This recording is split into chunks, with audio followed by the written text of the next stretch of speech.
Oke, welcome back guys, welcome back to our channel. Kembali lagi ke edisi collab bareng lagi bersama Kak Sandy Indah, yang maksudnya Sansan ya panggilannya, Kak Sansan ya. Nama aku Sandy Kasela, cuma teman-teman aku panggilnya Sansan. Oh iya, ya aku sebenarnya ini ya kalau guys, sebenarnya Kak Sansan ini senior aku SMA ya, cuman baru kejadian collabnya baru sekarang kayak gitu ya. Dari udah lama kan pengen collabnya Kak, dari Iya. ya, Kakak lagi sibuk S2 gitu ya. Oh gitu. Oke, sebelum masuk ke inti dari pembahasan Kak, ya tak kenal maka kata sayang dulu. Maksudnya jelaskan background Kakak, terus masuk di industri kripto kemarin, masuk di perusahaan pernah kerja di perusahaan kripto juga kan. Nah, bisa dijelaskan dikit. Oke. Halo semuanya, salam kenal, nama aku Sandy. Terima kasih dulu untuk Iman yang udah invite aku di YouTube channelnya Cryptomania ya namanya. Kryptonian.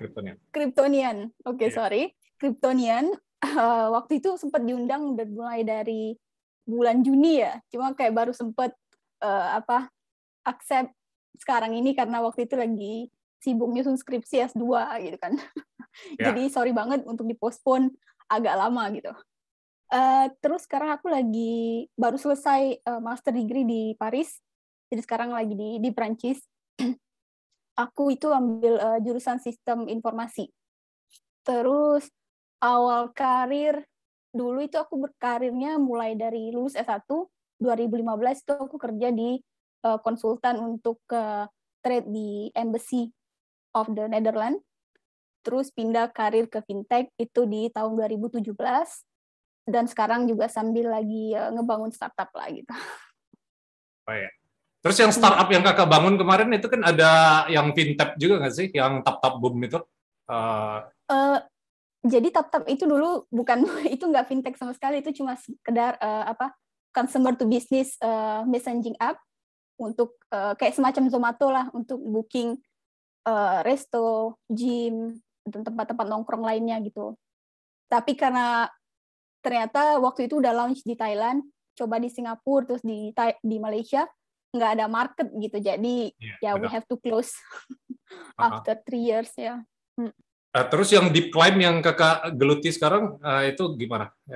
Masih ada relate atau enggak? Iya, kalau yang deep climb ini baru dibuat Januari 2017 ya waktu itu. Aku bikin timnya juga ketemu di acara hackathon startup gitu dari kampus yang di Paris ini. Terus alhamdulillah kepilih masuk di inkubator gitu. Jadi itu produknya lebih khusus, lebih ke niche market untuk climbers lah ceritanya. Oh, gitu. iya. Nah, Kayaknya di Indonesia kurang ini ya, kurang ada interest, kurang ada banyak orang-orang yang climbing. Kalau di Paris mungkin banyak di sana ya. Ya mungkin guys, ntar aku bakal share di deskripsi, link di deskripsi mengenai di Climber ini kalau kalian berminat gitu ya.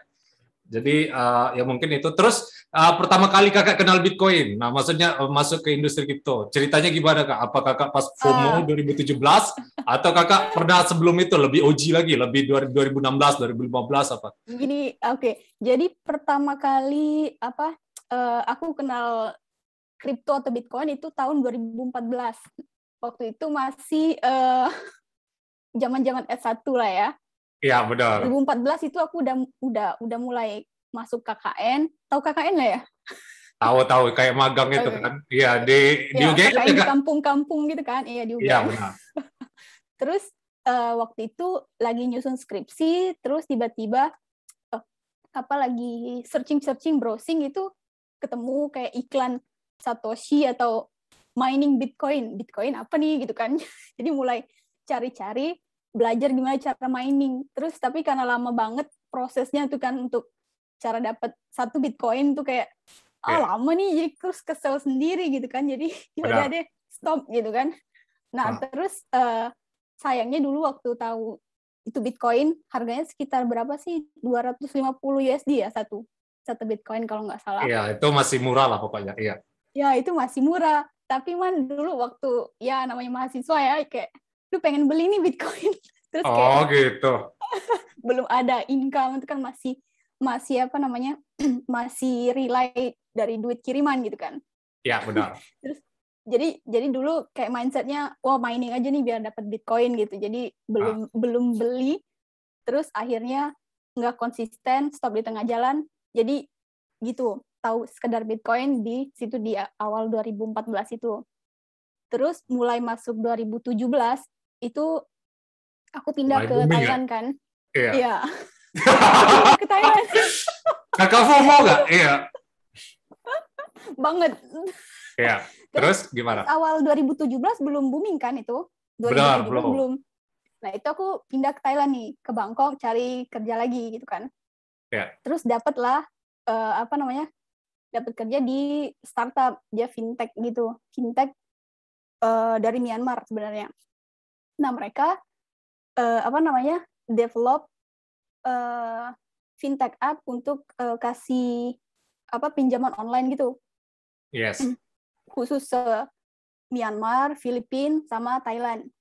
Nah, waktu di awal interview mereka udah kasih tahu, oh kamu kenal Bitcoin nggak? Katanya gitu kan. Iya, aku bilang gitu, pernah dengar. Terus akhirnya mereka jelasin kalau next project mereka itu mereka bakal launching ICO. Terus aku bingung, apa itu ICO gitu kan? Ya, terus benar. katanya itu seperti initial public offering, cuma in terms of cryptocurrency dan blockchain katanya gitu kan. Terus aku bilang, oh interesting gitu kan. Terus akhirnya aku dapat jobnya gitu kan. Terus dapat kontrak 2 tahun.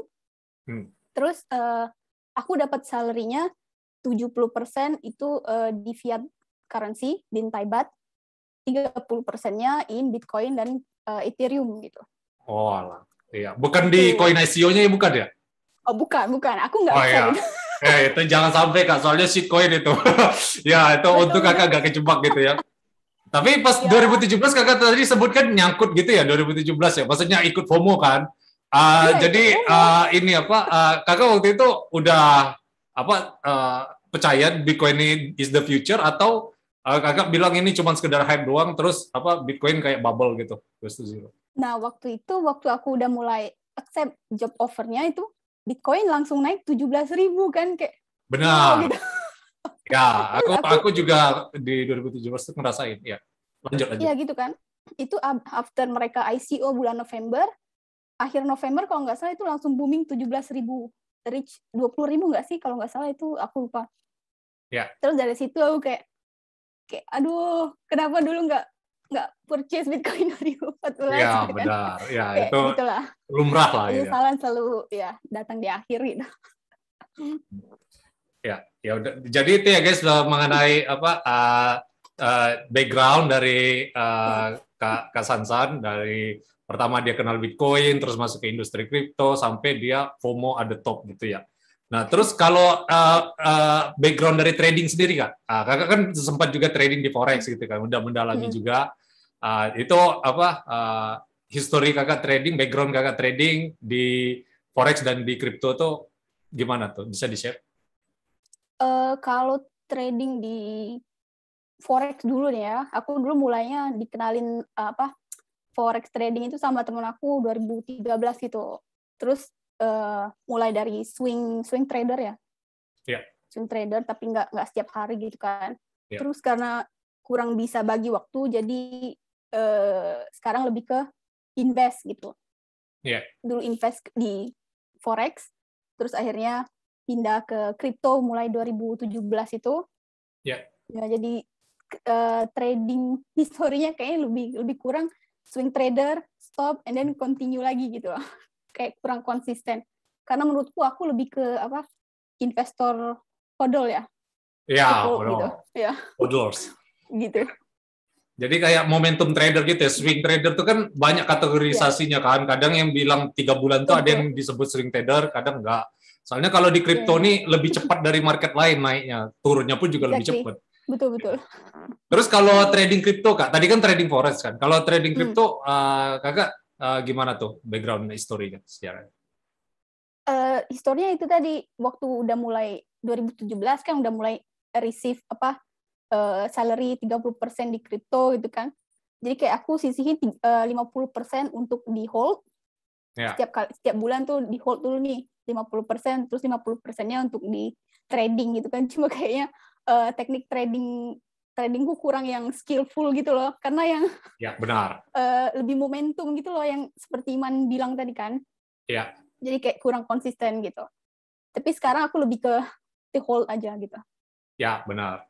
Ya, terus ya aku ngerti juga sih di posisi kakak. Soalnya kalau apa namanya di kripto ini pertama 24/7 yang nggak kayak saham atau kayak apa marketnya tuh di tradingnya di global seluruh dunia. Terus apa nggak ada auto reject. Jadi apa kalau drosor aja. Kalau pump gitu. iya nggak ada batasan. Jadi ya itulah namanya free market gitu ya. Jadi ya aku bisa ngerti sih di posisi kakak. Soalnya kalau memang nggak punya kuat mental juga itu apa batin kita dagdikduk kan aku susah jelasin psikologi juga ya ngaca psikologi apalagi kakak lagi sekolah kan S2 kan nggak mungkin juga kakak harus ngeliatin HP sambil bawa ke WC kan aku juga sering kayak gitu. Iya curhat jadi iya terus ini oh ya kakak tadi kan sempat nyebut di pas kerja di mana di Thailand ya apa ya di Thailand pas kakak industri kripto itu ya. Nah, maksudnya bisa kakak share lagi mengenai industri kripto secara general. Maksudnya kakak bisa masuk ke dunia kripto itu gimana? Soalnya field kakak sendiri kan dari HI ya kalau nggak salah ya. Iya. Iya benar. Dari sama HI. Iya. Kita juga sama kan. Iya, HI benar. Tapi nggak jadi diplomat gitu. Iya, tapi ya itu apa? Seenggaknya ada yang makro yang masuk lah. Maksudnya kalau Bitcoin ini kan decentralized money ganti invention monetary system yang baru kan. Jadi masih ada lah yang masuk. Cuman di sini aku pengen tahu apa kakak bisa masuk ke perusahaan kripto gitu sih.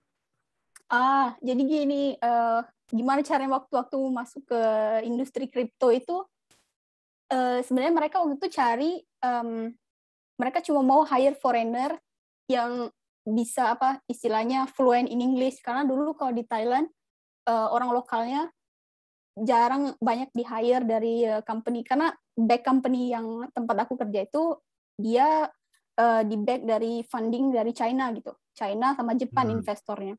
Jadi mereka mau punya employee yang fluent lah in English, jadi waktu itu di hire karena itu.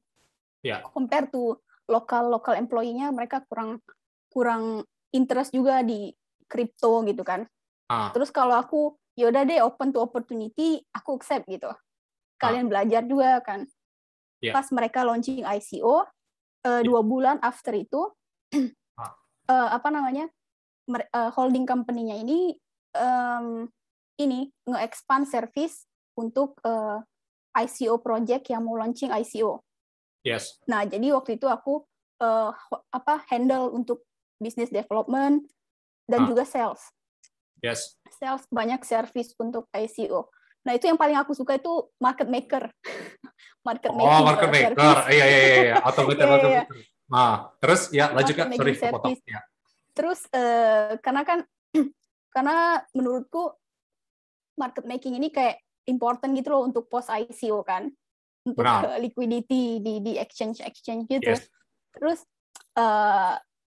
tapi kalau dari menurutku turns out 80% ICO project di tahun 2018 itu semuanya jadi scam gitu kan. Kayak kita nggak tahu sekarang kelanjutannya kayak apa gitu. Mereka hilang, entah itu di channel community-nya udah nggak ada lagi discussion, terus jadi kayak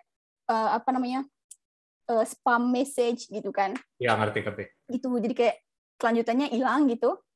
Tapi semua yang klien yang aku, untungnya klien yang aku handle di Jepang sama di Korea waktu itu, mereka sekarang masih growing, tapi mereka ganti objektifnya gitu loh. Iya, benar. Ya, gitu. Ya, soalnya ICO tuh ya nggak ada value proposition-nya sih, Kak. Cuman token yang dicetak doang kan. Dan itu cuman sekedar pamendam jadinya. Kakak pernah dengar BitConnect nggak? Pernah dulu kejebak BitConnect nggak? BitConnect tau nggak BitConnect? BitConnect pernah dengar, cuma aku nggak yang... Iya, itu scam terbesar, Kak. Makanya itu ya project ICO juga. Jadi ya untung lah kakak nggak masuk ke BitConnect juga kan.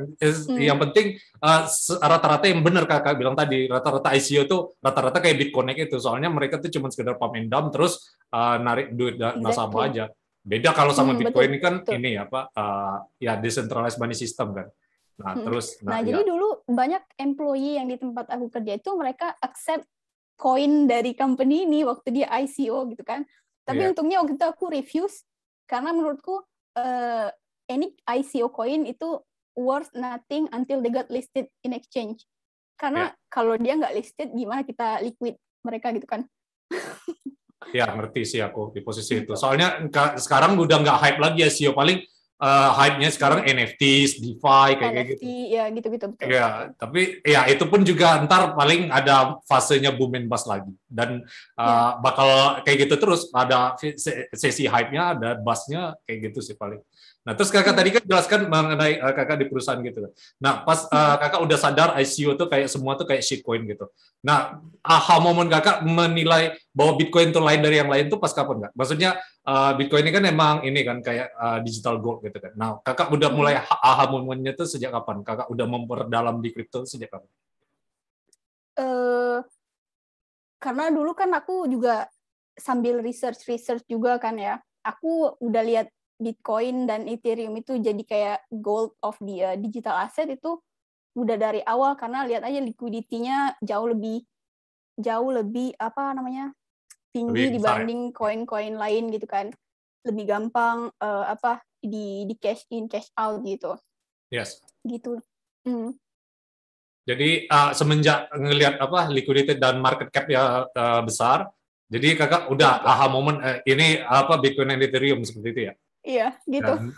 No Segampang itu sih kalau itu aku. Ya, walaupun ini disclaimer dulu ya guys, ini not financial advice, tapi ya memang itu Bitcoin dan Ethereum seperti itu ya. Terus sekarang tadi udah ke masalah karir kan Kak. Ya sebenarnya ada juga ntar mungkin pas pertanyaan di grup ini ada mengenai kripto karir. Dia pengen juga dapat full time kripto kayak gitu, kerja di kripto kayak gitu. Dia dari sama kayak kakak juga, maksudnya dari sosial gitu kan, background sosial yang pekerjaan yang paling relevan itu yang sosial tuh di bagian apa Kak? Kalau misalnya di perusahaan kripto kayak gitu. Boleh diulangi Man pertanyaannya, sorry. Iya, kalau misal dia backgroundnya sosial, sedangkan kripto itu kan science gitu kan. Nah, jadi pekerjaan yang relevan seenggaknya untuk mereka tuh misalnya di hukum atau di sebuah company kripto company itu ada legal kayak gitu atau enggak. Terus ya kayak gitu loh yang sesuai. Untuk changing karir gitu ya? Ya, benar. Kalau menurut aku ya, kalau misalnya backgroundnya social science kayak kita nih ya, political science, mungkin bisa involve di community manager, contohnya gitu kan. Atau enggak research analyst, bisa juga technical writer, bisa kasih input untuk market views gitu. Tapi yang paling relevan menurutku kalau social science ya, kayak kita gini, community manager atau juga bisa sales. Karena sales itu banyak dicari juga kan. Terus kalau untuk legal, pasti udah jelas itu banyak banget dibutuhin di blockchain industry gitu. Walaupun in practical nggak gimana ya, ada regulatory framework, cuma kalau untuk apply in practice in business related to the blockchain aku kurang begitu tahu. Cuma kalau untuk legal person di blockchain industry itu juga banyak opportunity gitu. Ya, soalnya kripto ini kan masih niche market gitu ya Kak, belum growing market. Jadi potensi upside-nya masih banyak. Terus juga ya ketika potensi masih upside-nya masih banyak tuh berbanding lurus juga sama risikonya kan, regulasi kan yang jadi masalah, dan pekerjaan bukan, maksudnya jurusan kayak hukum tuh kayak dibutuhkan, soalnya di Bitcoin ini masih kayak diregulasi kayak gitu kan industrinya. Iya, betul. Atau untuk helping due diligence lah gitu. Yes. Ya, jadi itu guys yang mengenai crypto job full time crypto kayak gitu ya. Terus ya ini ya kakak sekarang domisili di mana? Prancis, di Thailand, atau di Korea? Kan pernah semua kakak kan? Dulu aku 2 tahun di Bangkok. Habis itu sekarang udah 2 tahun di Paris. Di Korea itu tadi sempat? Di Korea itu cuma bisnis trip aja waktu itu 2 bulan. Untuk cari klien baru gitu. Nah, jadi di 3 negara itu Kak, maksudnya kakak kan udah ada di 3 negara itu ya. Nah, yang crypto friendly negaranya tuh yang menurut kakak yang di negara mana ya? Maksudnya mungkin bisa dijelaskan masing-masing perbedaannya, crypto adoption-nya itu seperti apa gitu. Oh, itu completely different ya kalau menurut aku. Benar. Kalau untuk crypto adoption-nya sendiri itu jelas di Asia itu udah jauh lebih lebih leading growth lah compare dengan European country yang lain, especially dengan Paris gitu ya. Karena Ya. dulu waktu menurutku kalau investor retail di Thailand sama di Seoul itu udah jauh di mana-mana, mereka udah punya kripto, ada kenal kripto itu dari 2017 aku yakin itu kan dari booming. Kalau di compare dengan di Prancis itu mereka nggak cuma di crypto industry ya, kayak di AI aja mereka kayak mau over regulated to everything lah. Tapi padahal adoptionnya kurang gitu. Jadi Oh gitu. menurutku di Paris adoptionnya untuk investor retail itu masih minim, tapi kalau untuk institusional institutional investor itu jauh lebih tinggi compare to di Asia gitu. Oh ya. Jadi market Asianya lebih retail friendly gitu ya. Kalau yang di Ya, sana lebih ke banyak opportunity lah gitu. ya benar. Ya. Ya. Gitu. Terus ya itu ini ya guys mengenai crypto adoption di masing-masing negara di Thailand, di Korea dan di Prancis gitu ya. Nah, kalau misal ini Kak apa namanya di Prancis sendiri gitu dia ada ini nggak? Kan tadi kan cuman sekedar crypto adoption gitu kan. Kalau misal kayak payment itu jadi legal tender atau enggak? Soalnya kan Bitcoin ini kan nggak hanya bisa di trading kan, dijadikan transaksi juga bisa kayak gitu. Nah di 3 negara masing-masing ini ada yang accept crypto payment atau enggak? Dulu kalau nggak salah ya di Thailand itu aku pernah lihat foto. Jadi dia kayak di resto ramen gitu, tulisannya accept BTC. Itu di Thailand waktu itu aku pernah lihat. Cuma kalau di Paris itu jelas nggak akan accept sebagai legal tender ya. Iya. Belum ada regulated yang kasih tahu kalau itu will be accepted as a form of payment. Terus kalau di Seoul waktu itu di ATM-nya itu udah ada kayak pilihan cash kayak bisa withdraw BTC gitu. Kalau nggak salah aku ada fotonya, nanti aku cari kalau ketemu aku kirimin deh. Yes. Jadi di sana ada kayak Bitcoin ATM itu nggak sih? Soalnya kan ada di beberapa belahan dunia tuh udah mulai ada ngadopsi Bitcoin ATM. Di Paris ya maksudnya? Di masing-masing negara, maksudnya ada Bitcoin ATM nggak atau nggak? Kalau dengar pernah ada ATM kripto itu pernah dengar di Thailand sama di Seoul. Tapi kalau di Paris nggak ada. Ya. Jadi itu ya guys, di negara masing-masing itu crypto payment adoption-nya ya mungkin ada di beberapa store kayak gitu ya Kak. Tapi nggak seluruhnya, mungkin masalah illegal tender tadi ya. Gitu mungkin. Ya, jadi kalaupun ada mungkin juga kayak masih hidden lah gitu ya. Mungkin takut harus bayar tax gitu ya. Tax mungkin. Yes. Oh ya, bicara masalah tax sendiri, kalau Perancis ini kan crypto tax itu seperti apa Kak? Kalau dibandingkan Thailand atau Korea? Soalnya aku pernah baca yang di Jerman gitu, dia bebas tax kalau misal kita hodl lebih dari 2 tahun. Nah, jadi itu udah bebas dari tax. Nah, kalau di Perancis sendiri seperti apa Kak? Apakah sama seluruh regulated dari kan sama kan mata uangnya euro kan gara-gara European Central Bank kayak gitu atau ada regulasi sendiri mengenai tax? To be honest kalau related untuk tax di Perancis aku belum pernah dengar ya kayak ada spesifik guideline atau kebijakan dari kepemilikan ataupun pendapatan atau pembelian dari digital asset itu aku belum pernah lihat sih. Terus kalau di Thailand itu udah jelas kalau misalnya any exchange ataupun regulated exchange ada 4 kalau nggak salah yang udah didapat license dari government itu mereka bilang kalau mereka nggak punya guideline untuk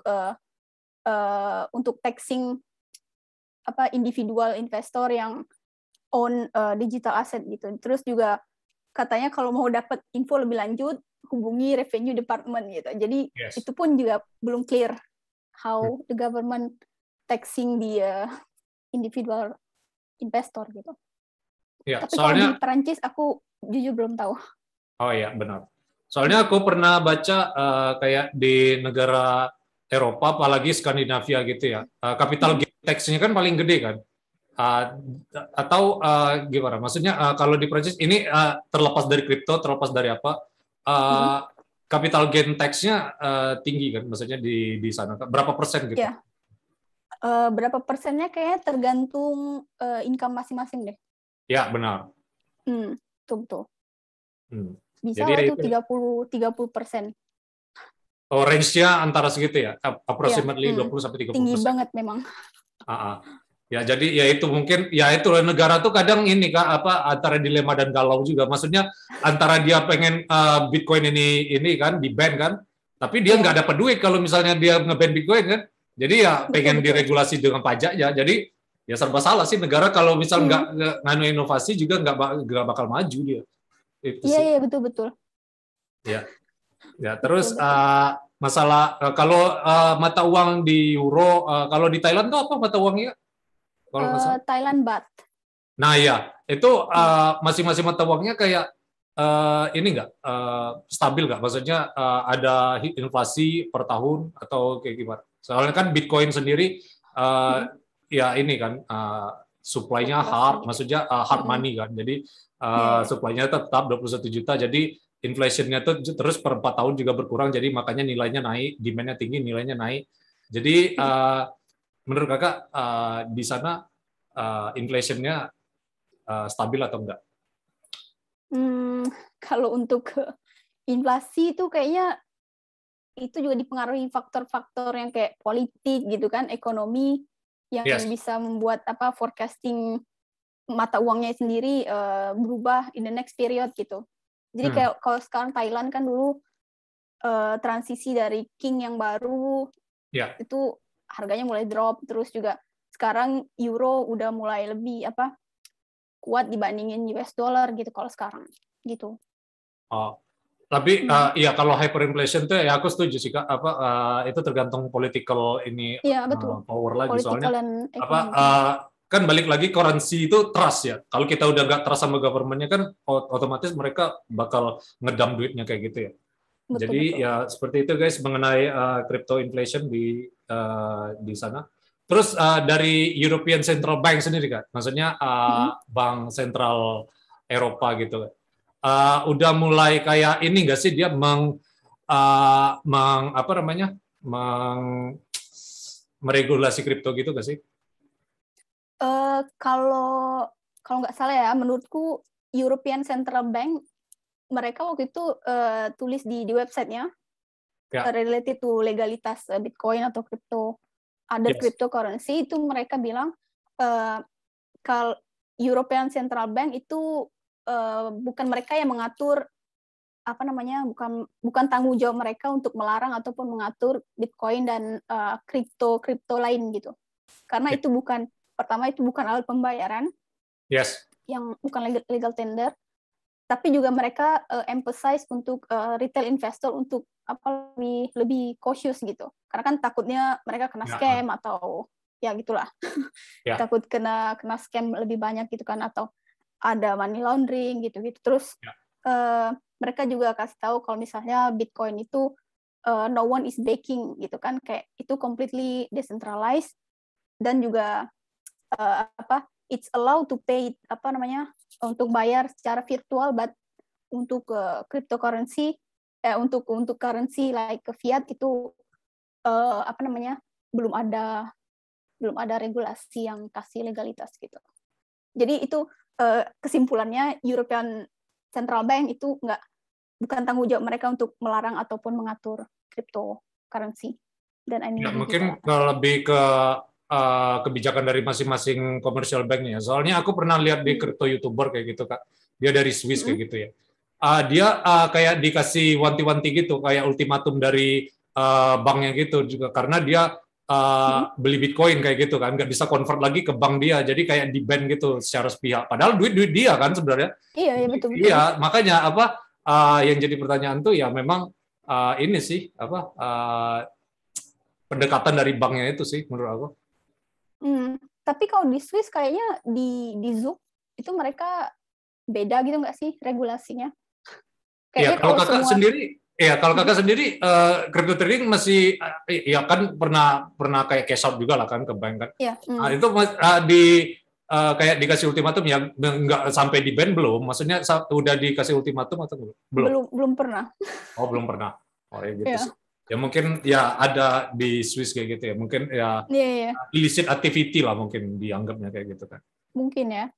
Mungkin kayak kalau mungkin dia tradingnya kayak amount-nya terlalu tinggi mungkin. Jadi kayak Ya bank benar. juga takut ini ada money laundering dari mana nih duitnya Ya benar. Ya aku gitu ngerti. gitu. Ngerti gitu.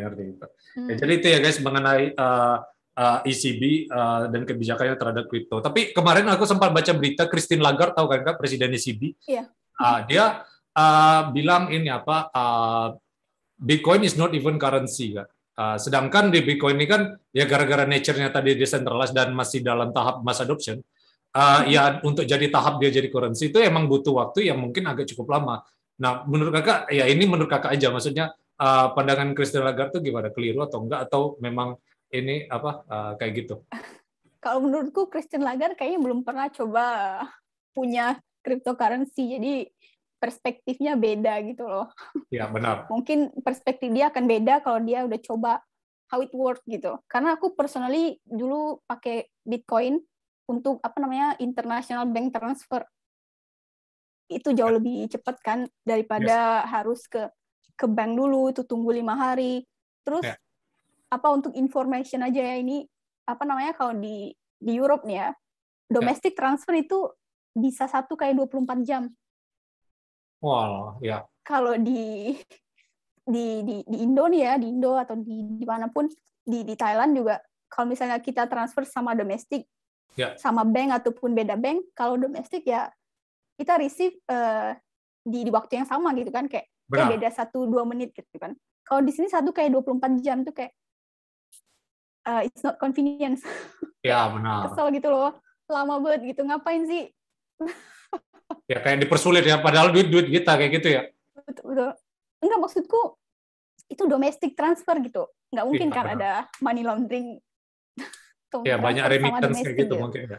Iya. Iya, gitu. Gitu. Jadi kayak sekarang pun aku masih tetap lanjut kalau misalnya pengen kirim uang ke Bank Indo gitu dari Ya, euro, tuh aku pakai lebih convenience pakai kripto. ya benar. Nah, tapi di sisi lain juga Kak, mungkin ada sesuatu yang lebih sih Kak. Maksudnya dia nggak bisa kontrol juga kan si central bank itu. Makanya dia bilang kayak gitu kan. Soalnya nature dari Bitcoin ini kan nggak bisa dikontrol. Sedangkan Iya, bank iya sentral betul itu betul. fungsinya mengontrol kan. Jadi mereka tuh takut industri mereka obsolete, orang-orang yang mereka udah terlanjur kaya itu bakal apa didisrupsi sama Bitcoin ini. Jadi kalau mereka nggak Iya. join ya mereka tinggal nunggu waktu sih. Iya, ya. Ya harusnya mereka embrace gitu ya. They have to follow gitu. Ya, tapi ya itulah mungkin mereka tuh apa embrace-nya pelan-pelan, nggak pengen kelihatan kan. Iya, Kita iya. nggak tahu juga kan, Betul betul. namanya politisi atau apa pejabat tuh kan seperti itu Iya, kan ya. biasanya. Uh, Regulator gitu kan. uh. Ya, terus tadi udah masalah regulation. Oh ya, regulation tadi udah aku bahas belum sih yang di Prancis gimana, Thailand gimana, atau Udah tadi. oh udah. Ya. Oh ya, ya udah. Terus apa lagi ya yang aku pengen tanya? Oh iya kakak tadi kan sempat di ini kan bekerja di kripto, terus Mhm. sekarang udah lulus S2, terus kakak juga udah bangun startup kayak gitu. Nah terus to get funding to the startup, maksudnya kakak kan punya allocation Mhm. portfolio juga di Bitcoin, Ya. di saham atau gimana saya nggak tahu. Yang jelas kakak memanage semua ini gimana kak? Soalnya kan nggak mudah kan semuanya itu dalam satu hal kayak gitu kan. Nah ini Iya, iya mungkin betul betul. ada noob yang dia crypto investor juga, tapi dia pengen bikin bisnis. Nah itu cash flow-nya seperti apa kak? Oke. Kalau aku ya personally aku nggak campur kripto untuk apa kripto aset untuk dialokasi untuk bangun bisnis atau untuk funding startup. Karena kalau aku objektifku untuk ke Bitcoin sendiri itu untuk investment long term. Terus Ya, karena kalau untuk startup itu kan harus ada cash flow yang jelas gitu kan. Nah, yes, terus juga apa namanya? Kalau misalnya aku taruh duit untuk startup invest di kripto, Yes. Terus kayaknya itu nggak sejalan gitu, karena kan bisa aja nanti malam ini market crash misalnya gitu. Terus duit untuk startupnya hilang gitu kan. Nah itu nggak bisa, aku nggak campur cash flowing aset Bitcoin untuk startup. Itu aku bedain gitu. Ya. Jadi kalau mungkin, untuk startup bisa inilah approach venture capital gitu. Oh, kakak berarti startup kakak ini venture capital gitu ya? Bukan Ya. mungkin berapa persen dari kakak, berapa persen dari venture capital gitu ya? Iya betul. Dibagi dari founders money sama venture capital gitu. Yang jelas untuk Bitcoin itu sendiri gitu. Oh ya, benar. Soalnya emang Bitcoin ini kan untuk long term kayak gitu ya kan, digital gold. Jadi kita nunggu masa adoption aja udah. Ya. Terus juga kalau misalnya mau beli Bitcoin itu kan harus pakai cold money lah istilahnya, nggak dipakai untuk uang cadangan gitu kan. Ya. Nah berarti kakak tadi kan sudah sebutkan kakak punya bisnis, punya apa. Jadi portfolio allocation ya kakak sekarang, maksudnya set ratio-nya itu kakak berapa persen kayak gitu? Soalnya kadang kan dalam teori set ratio portofolio itu kan kita diversifikasi itu fungsinya untuk mereduce resiko kita, tapi kita bisa memaksimalkan gain kita, reward kita. Nah, kakak sendiri posisi kakak sekarang gimana? Gimana ya? Jadi kayak ini contohnya presentasi invest di kripto berapa gitu ya? Iya benar, di bisnis berapa, di kripto berapa. Soalnya biar bisa memaksimalkan return kakak kan. Oh, oke. Jadi aku kalau kripto itu 40% di Bitcoin. Ya. Terus 30%-nya itu di stok. 40, 30, terus 30 laginya itu untuk di startup gitu. Di bisnis ya. Okay. Oh ya. Gitu. Jadi ya itu ya guys, portofolio yang portofolio ratio dari versi dari Kak Sansan gitu ya. Nah mungkin ini terakhir Kak, udah setengah jam lebih nih. Yeah. Bitcoin price prediction Kak. Kita kan sekarang lagi ada di cycle gitu kan. Cycle Bitcoin ini kan siklus 4 tahunan. Ada yang anggap Bitcoin ini bisa 100K lah, ada 200K lah, 300K lah. Nah posisi kakak sendiri Bitcoin ini di tahun ini bull run kali ini bakal kemana arahnya? Kalau aku sendiri, menurutku ya target harganya kayak bisa lah realistis tembus di 100.000, karena terlepas dari volatility yang sekarang gitu kan, kayaknya fundamental Bitcoin itu jadi lebih kuat sekarang gitu. Yes. Itu kalau menurutku ya. Jadi kayak ya we'll see lah, ada banyak faktor lain yang mungkin bisa kasih pengaruh untuk Bitcoin price, tapi aku technically believe kalau itu harganya bisa tembus 100.000 tahun ini gitu. Yes. Ya soalnya 100.000 pun juga nggak hopium juga sih Kak, cuman 2x kan, cuman 2 dari sekarang. Iya, sekarang betul. kan mau di 50.000. Jadi nggak muluk-muluk sih, target benar kakak, realistis tadi. Dan ya, itu pun juga namanya FOMO kan biasanya bisa lebih kan, kalau sekali jebol tuh udah biasanya sampai 300.000 malah. Iya, gitu-gitu. Ya, jadi itu aku ya percaya kalau itu tembus 100.000. Ya. Ini cuman perspektif kakak aja. Ini udah disclaimer kok di awal, not financial advice gitu kan. Iya, betul. Ya itu ya guys, mengenai Bitcoin prediction. Sebelum berutup ini Kak, sekali terakhir nih Kak, ada fire question gitu ya, fun game aja. Kakak bisa jawab, seenggaknya nggak perlu dijelasin juga nggak apa-apa. Yang jelas kakak bisa jawab kayak gitu ya. Kalau emas atau gold? Emas atau Bitcoin? Bitcoin. Vitalik atau Satoshi? Satoshi. Bitcoin atau Ethereum? Bitcoin. Terus Elon Musk atau Jeff Bezos? Jeff Bezos. Oh, invest atau trading? Invest. Oh ya udah, itu aja ya guys. Mungkin ini aja episode kita kali ini, bareng kali ini. Thank you so much Kak, waktunya, karena kakak udah ini ya, di sana jam berapa Kak? Jam siang ya, makan siang ya? Sekarang ya hampir 1.30 lah. Oh ya, 1.30. Ya sukses terus ya Kak. Congrats S2 aja kemarin. Terus juga nanti saya bakal share mengenai Deep Prime startup Kakak. Mungkin siapa yang kepicut untuk Deep Prime kayak gitu kan, pas di Prancis kayak gitu bisa install kayak gitu ya. Iya. Jadi mungkin thank you Kak for your time. Ya itu aja guys, leave a like and subscribe to our channel ya.